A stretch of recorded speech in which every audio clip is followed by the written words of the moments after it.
Sir, સૌથી પહેલો પ્રશ્ન એ જ રહેશે કે આપ રિયલ એસ્ટેટની એક બહુ જ મોટી બ્રાન્ડ છો અને હવે તમે એક્સપિરિયન્શિયલ સ્પોર્ટ્સની અંદર, ટુરિઝમની અંદર આવી રહ્યા છો. તો આ નવા વેન્ચર કરવાની આપણે કઈ રીતની પ્રેરણા મળી, કઈ રીતનો આઈડિયા રહે? આપણે પહેલાં વાત થઈ હતી કે આપણે કંઈ નવું કામ કરશું, તો હીરાનંદાની સાયન્સ એક એવી રીતે છે કે આમ ટુરિઝમ ટાઈપ ઓફ પ્રોજેક્ટ બનાવીએ છીએ. પહેલાં ટાઉનશીપ હતું, પવાઈ, થાને, પનવેલ, પણ આમાં જે જેનેરિક છે એ હોસ્પિટાલિટી છે. 5 હોટેલ બાંધશો, એક પ્રાઇવેટ જેટી છે, ને આજ આપણે વોટર સ્પોર્ટ્સ શરૂઆત કરી છે. પણ એ જે વોટર સ્પોર્ટ્સ છે ને એ કંઈ સાધારણ નથી, આપણા દેશના બેસ્ટ ગણાય. એન્ડ કદાચિત આપણે થોડી દિવસમાં ઇન્ટરનેશનલી પણ આ બેસ્ટ થઈ જશે. એટલે આપણે બહુ અપેક્ષા રાખીએ છીએ કે બધા તમારા જેવા જે ક્લાયન્ટો છે બધા અહીંયા આવશે, રહેવા આવશે, મોજ કરવા માટે આવશે, ને આ એક હોસ્પિટાલિટી ડેસ્ટિનેશન બની જશે. જી સર, અને આપણી પાસેથી એ જાણવું હતું કે આ આપનું એક અલગ એક્સપિરિયન્શિયલ ટુરિઝમનું વેન્ચર રહેશે કે જે આપણી ટાઉનશીપ છે એની સાથે એની કોઈક વસ્તુ રહેશે?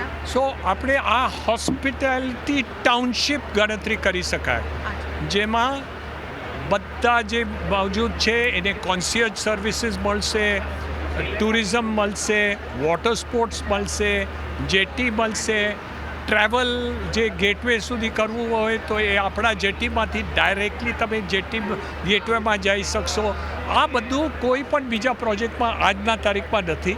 તો એટલે આપણે અપેક્ષા રાખીએ છીએ કે એને આગળ આપણે કેવી રીતે પ્રોત્સાહિત કરીએ. જી સર, અને આ એકદમ બિલકુલ નવી વસ્તુ માટે તમે અલીબાગની પસંદગી કરી, તો આનું શું કારણ રહ્યું? અને અલીબાગ પછી શું બીજા કોઈ કોસ્ટલ એરિયામાં પણ તમે આવું કંઈક વિચારી રહ્યા છો? હમણાં તો આ મોટી જગ્યા છે, આપણે જોઈએ ને આ 225 એકરનું ટાઉનશીપ હીરાનંદાની સાયન્સ છે, એટલે હમણાં તો આના ઉપર કોન્સન્ટ્રેટ કરીએ છીએ. બીજી વાર આવશે પણ એ અલગ ટાઈપનું ટાઉનશીપ હશે, હોસ્પિટાલિટી સેન્ટ્રિક નહીં, બીજી ટાઈપનું કરી લેશો. તો બધામાં જે આકર્ષક હોય એ અલગ હોય છે.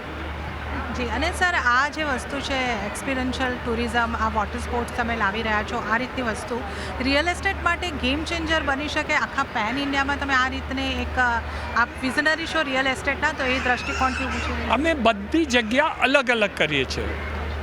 જેવી રીતે આપણે પનવેલનું જો તો આપણે ત્યાં ડેટા સેન્ટર કર્યું, આઈટીનું કરેલું, ત્યાં અમે એજ્યુકેશન કેમ્પસ કરીએ છીએ. તો અલગ જગ્યા ઉપર યુએસપી અલગ આવે છે. તો એ એવી રીતે નથી કે એક જ ટાઈપનું હોય.